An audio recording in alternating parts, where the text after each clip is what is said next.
meskipun kita sedang beribadah di rumah, ayo perhatikan apa yang harus dipersiapkan. Pertama-tama, kalian harus tetap pakai baju yang rapih, sopan, dan nyaman ya, karena kita akan memuji dan menyembah Tuhan. Yang kedua, teman-teman harus tetap fokus dalam beribadah. Jangan sambil makan, main, ataupun ngobrol ya. Yang ketiga, ibadahlah dengan antusias ya teman-teman. Jangan sambil tidur-tiduran karena mata Tuhan melihat kita semua. Yang terakhir, teman-teman harus tetap semangat dalam beribadah. Ibadahnya harus sungguh-sungguh agar hati Tuhan tetap disenangkan.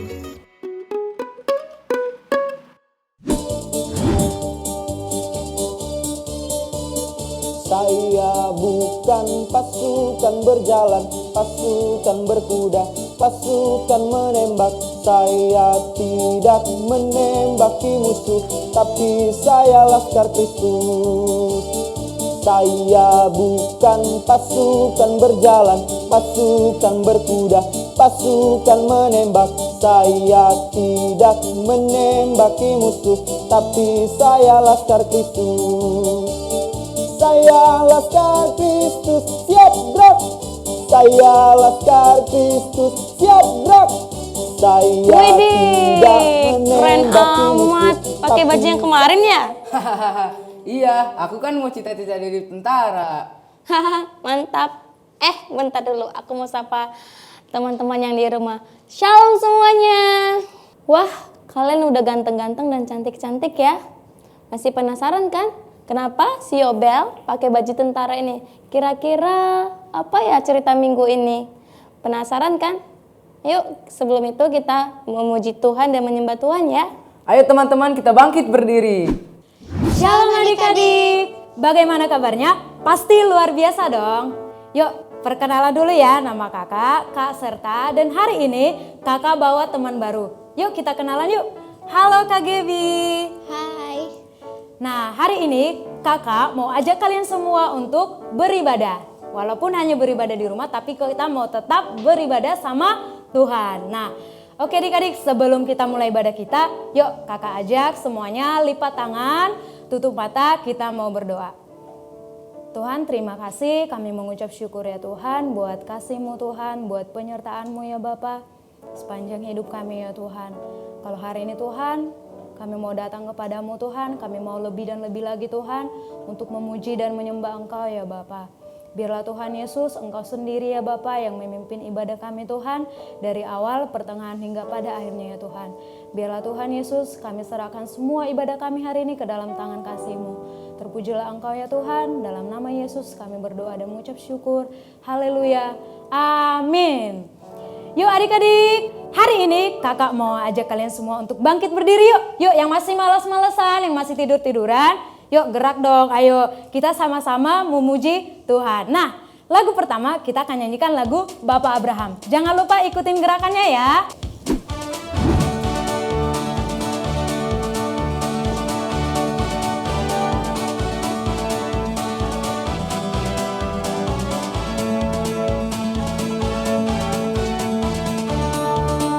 Bapak Abraham mempunyai banyak sekali anak-anak.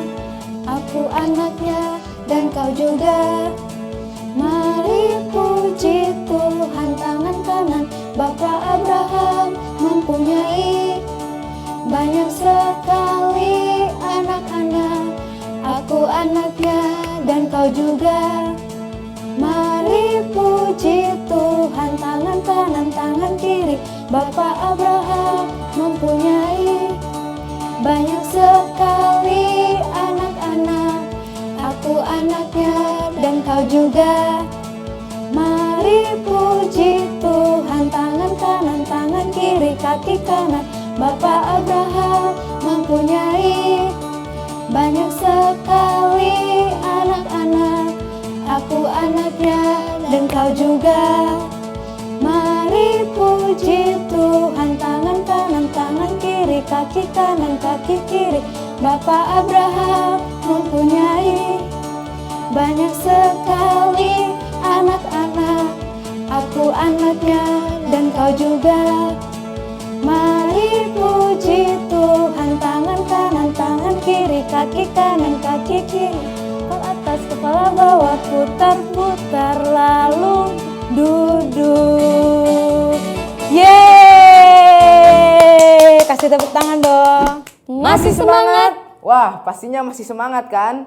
Sebelum kita melanjutkan memuji Tuhan lebih lagi, mari kita sama-sama memperkatakan Mazmur 91 ayat 1 sampai 16 berikut ini. Wah, seru banget kan? Nah, sekarang nih aku mau ngajak teman-teman untuk memperkatakan Mazmur 91 ayat 1 sampai ayat 16 ya.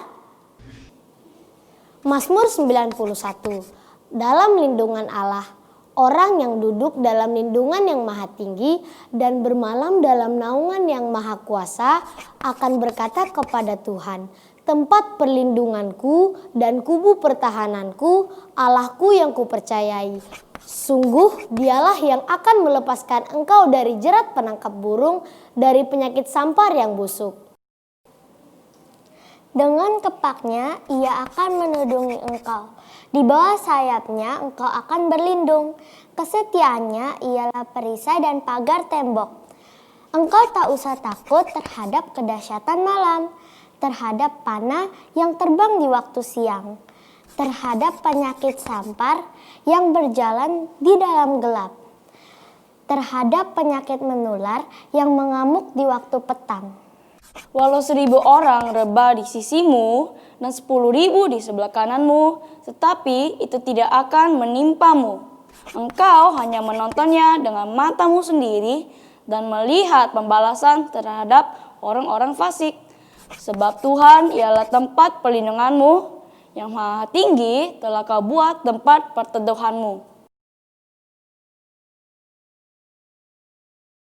Malapetaka tidak akan menimpa kamu dan tulah tidak akan mendekat kepada kemahmu. Sebab malaikat-malaikatnya akan diperintahkannya kepadamu untuk menjaga engkau di segala jalanmu. Mereka akan menatang engkau di atas tangannya supaya kakimu jangan terantuk kepada batu. Singa dan ular tedung akan kau langkahi. Engkau akan menginjak anak singa dan ular naga. Sungguh hatinya melekat kepadaku, maka aku akan meluputkannya. Aku akan membentenginya sebab ia mengenal namaku. Bila ia bersungguh kepadaku, maka aku akan menjawab. Aku akan menyertai dia dalam kesesakan. Aku akan meluputkannya dan memuliakannya. Dengan panjang umur akan kukenyangkan dia dan akan kuperlihatkan kepadanya keselamatan daripadaku. Oke adik-adik, sebelum kita masuk ke firman Tuhan, kita mau nyanyikan satu lagu penyembahan. Yang belum tahu lagunya, kita belajar sama-sama ya adik-adik ya.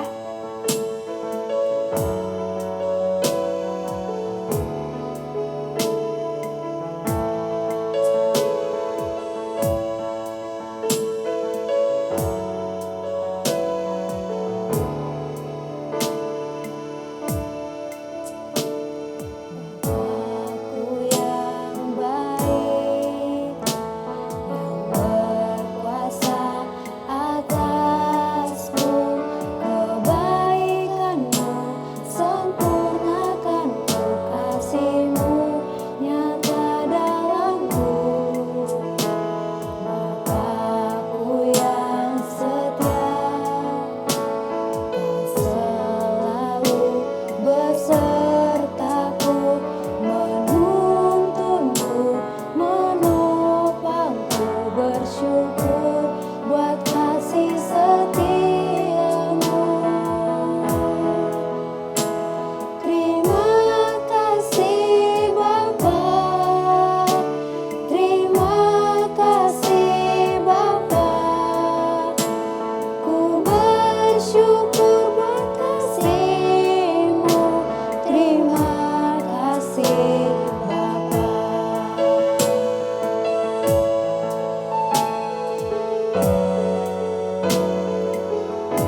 Nah, sebelum mulai tapi kita doa dulu ya. Yuk sama-sama kita berdoa. Bapa di dalam surga, terima kasih ya Tuhan, kami bersyukur karena Kau telah mengumpulkan kami kembali di tempat ini ya Tuhan bersama dengan adik-adik di rumah untuk kami boleh mendengarkan firman-Mu. Tuhan berikan kami telinga yang mendengar ya Tuhan agar setiap firman yang disampaikan boleh masuk ke hati kami dan boleh kami lakukan dengan baik ya Bapa. Terima kasih ya Tuhan, hanya dalam nama Tuhan Yesus Kristus kami berdoa, kami mengucap syukur. Haleluya, amin. Oke, kakak cerita sambil berdiri ya biar seru. Nah, hari ini kakak mau cerita tentang seorang tentara nih yang tadi kakak bilang. Tapi tentaranya bukan tentara Israel. Biasa kan kita dengar ceritanya tentang tentara Israel tuh. Hari ini tentaranya tentang tentara bangsa Aram. Namanya adalah Naaman. Oke? Nah, jadi Naaman ini adik-adik kayak tadi yang Yobel bilang. Dia tentara yang sangat luar biasa, sangat perkasa, sangat hebat. Pokoknya bosnya semuanya atasannya suka banget sama dia. Kalau misalnya kerja nih, wah hebat kamu kerjanya bagus. Itu dia Naaman adik-adik, tentara yang luar biasa. Nah tapi Naaman itu dia punya satu kekurangan adik-adik. Sesuatu yang menurut orang-orang waktu itu agak menjijikan. Apa sih menurut kalian yang menjijikan? Yang bikin ilfil apa sih yang bikin ilfil? Penyakit. Betul banget kata Yobel. Jadi Naaman ini adik-adik dia terkena penyakit kusta. Jadi meskipun dia tentara yang hebat, perkasa, kalau perang jagoan, tapi dia punya satu penyakit yang sangat menjijikan yaitu penyakit kusta. Nah kakak jelasin sedikit, penyakit kusta itu adalah penyakit kulit adik-adik. Jadi awalnya dia cuman putih-putih doang kelihatannya, tapi tambah lama dia itu kayak membusuk terus dia memakan kulit-kulit yang di kulit dan daging-daging adik-adik. Serem banget ya. Nah itu dia yang menimpa Naaman.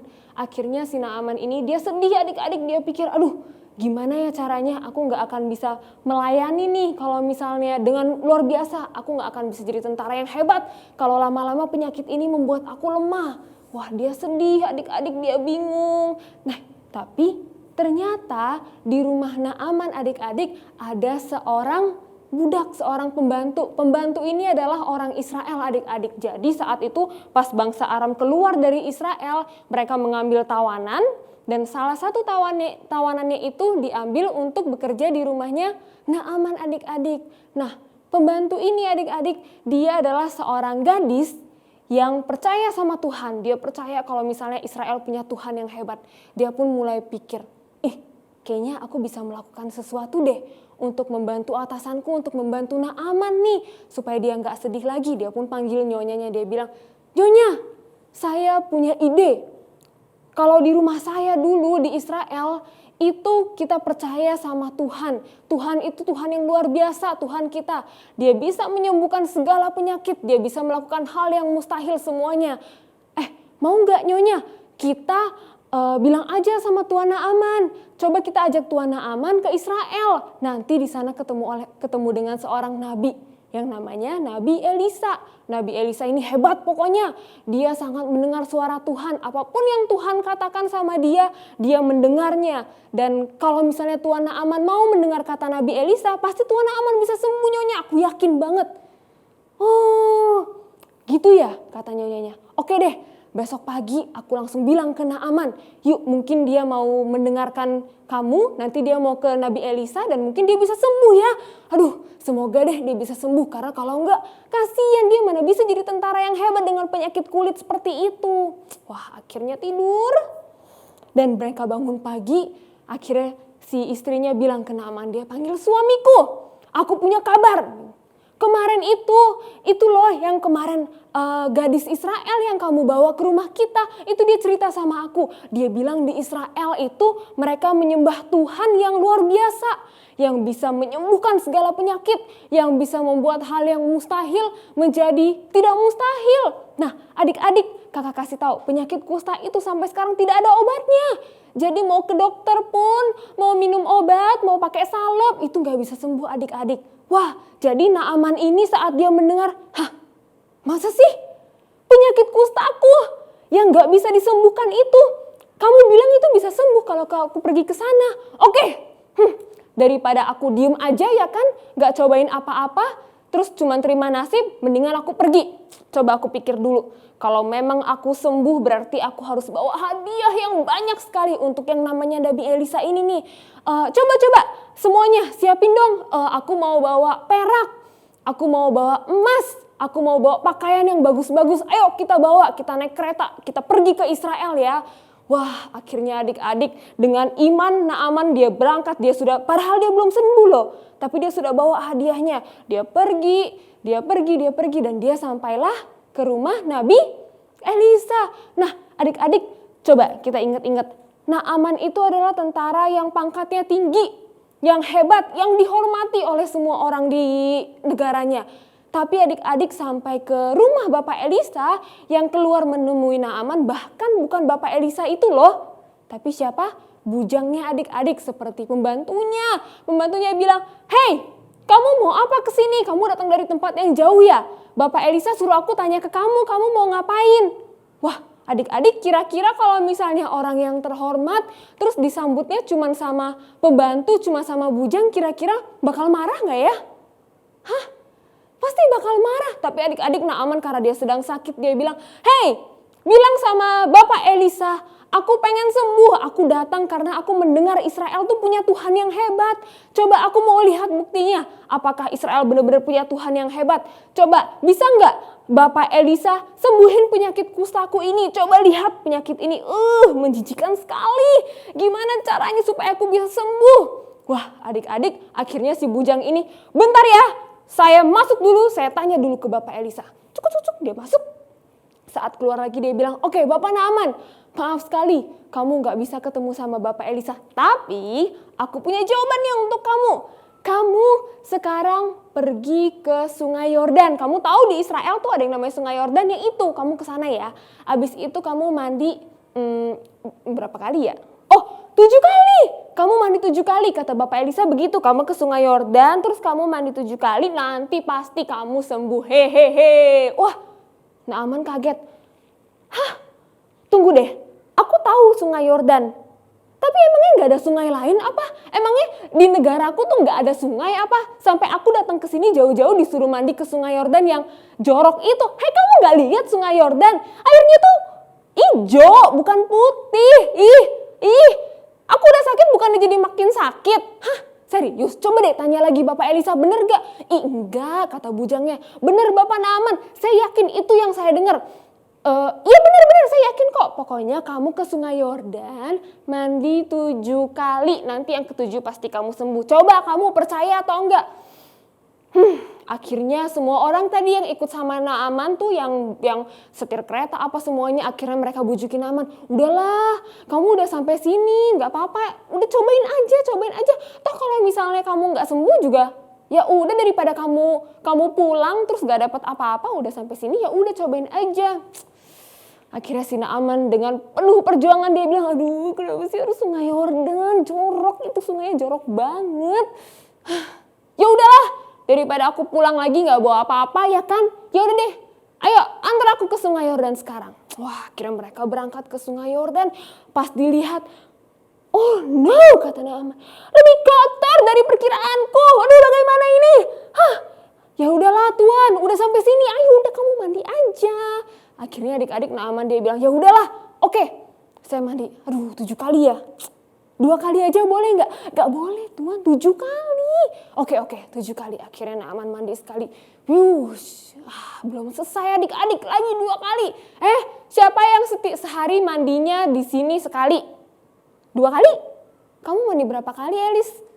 2 kali. Kamu ya Bel? 2 kali. Oh, 2 kali. Sehari kan? Iya. Nah, ini Naaman disuruh mandi 7 kali. Bukan dalam sehari, sekali mandi 7 kali. Udah mandi lagi. Kamu mau gak disuruh mandi 7 kali? Gak mau. Bener adik-adik, kakak juga gak mau. Dan itu pun di kamar mandi sendiri, apalagi di Sungai Yordan yang airnya kotor. Yang airnya, mandinya sama ikan-ikan kali ya? Aduh, kakak gak bisa bayangin. Naaman mandi 7 kali di sungai yang kotor adik-adik. Tapi setelah dia mandi ke-5, mandi ke-6, mandi ke-7, begitu dia bangun apa yang terjadi? Menurut kalian apa yang terjadi? Gak ada apa-apa kak? Hah? Ternyata adik-adik setelah mandi yang ketujuh, Naaman sembuh dari penyakit kustanya. Wah, luar biasa. Penyakit kusta yang tadi itu loh yang kakak bilang belum ada obatnya. Mau pakai salep? Nggak ada. Mau pakai apa? Mau pakai air mandi, pakai air apa? Nggak ada, nggak bisa sembuh. Ternyata adik-adik saat Naaman taat, bener kayak kata Yobel tadi. Pejuang yang paling hebat adalah pejuang yang taat. Saat Naaman taat adik-adik, dia pergi meskipun dia jijik lihat sungai Yordan, tapi saat dia mandi 7 kali, apa yang terjadi? Dia sembuh adik-adik. Wah, luar biasa sekali. Nah, hari ini adik-adik kakak pengen kita bukan cuma lihat sama si Naaman ini. Tadi kan kita bahas panjang lebar tuh tentang Naaman. Dia pejuang yang hebat, dia tentara yang hebat, dia taat lalu dia sembuh. Tapi adik-adik, bukan itu yang kakak mau lihat. Yuk kita rewind sebentar ke belakang, coba kita ingat-ingat. Siapa sih yang tadi kasih tahu Naaman tentang Nabi Elisa? Kalian ingat gak? Siapa?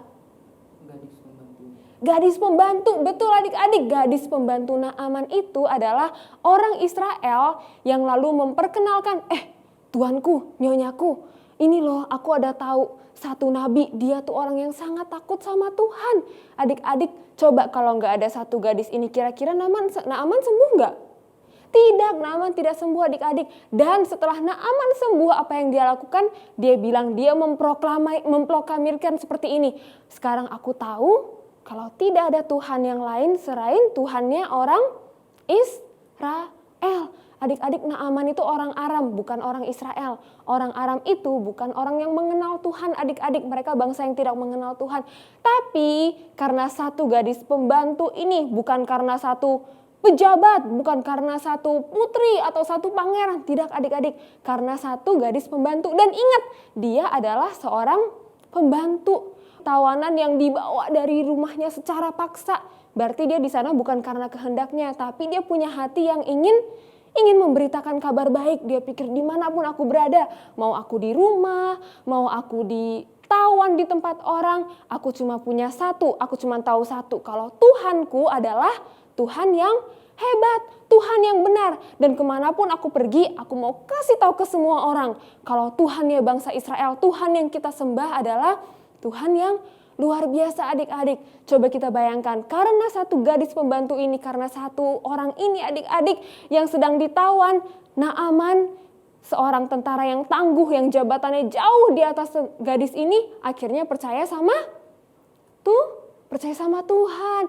Nah, Yobel, Elis, kakak mau kasih tahu kalau misalnya gadis pembantu ini yang sedang ditawan aja, dia bisa menceritakan tentang Tuhan, kira-kira kita bisa nggak ya?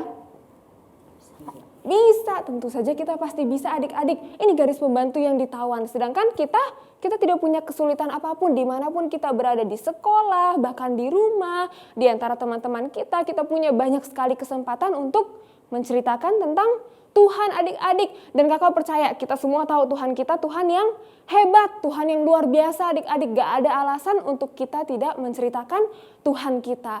Karena itu kakak mau ajak yuk adik-adik, dimanapun kita berada, di segala kesempatan kita berada, dimanapun kita mau seperti gadis ini adik-adik. Kita gak henti-hentinya mengatakan kalau Tuhan itu luar biasa. Ceritakan ke semua orang. Yuk hari ini coba deh kita pikir-pikir, kebaikan apa sih yang Tuhan udah lakukan buat kita? Apakah hari ini Tuhan tidak melakukan kebaikan untuk kita? Tidak, setiap hari adik-adik, bahkan lebih dari satu kebaikan, lebih dari 2 kebaikan. Tuhan selalu melakukan kebaikan untuk kita semua. Dan itu adalah alasan untuk kita dapat menceritakan, hari ini Tuhan Yesus baik loh, hari ini Tuhan baik loh. Atau kalau adik-adik tahu ada teman adik-adik nih yang kayaknya lagi sedih, lagi kesulitan, lagi pusing, lagi punya masalah. Yuk kita bisa mulai ngomong, aku kenalin ya, aku punya Tuhan yang baik banget. Kalau kamu sedih, dia pasti hibur, dia ada di sana. Kalau kamu bingung, kalau kamu punya masalah, dia pasti bisa pecahin masalah kamu. Dan adik-adik, saat kita bersaksi, saat kita bilang ke orang, "Hei, Tuhan aku hebat loh." Tuhan pasti akan membuktikan bahwa dia bekerja adik-adik. Seperti kisah Naaman. Saat si gadis ini bilang, Tuhan Naaman, Tuhanku Tuhan yang hebat. Tuhanku tuh hebat deh, coba kamu cari Nabi Elisa, dia sangat mendengarkan Tuhan. Kalau kamu dengarkan dia, kamu pasti terima mujizat. Apa yang terjadi? Tuhan pun bekerja adik-adik. Akhirnya semua orang mendapatkan mujizat dan percaya oleh Tuhan, percaya kepada Tuhan. Nah, itu dia cerita kakak hari ini tentang Naaman, tentara yang hebat, tentara yang luar biasa adik-adik. Cuman dia menjadi percaya kepada Tuhan karena seorang gadis pembantu, seorang budak. Nah adik-adik, yuk kita nyanyiin satu lagu dulu tentang Naaman. Yuk bangkit berdiri yuk. Adik-adik yang di rumah kalau tahu lagunya boleh ikut nyanyi ya.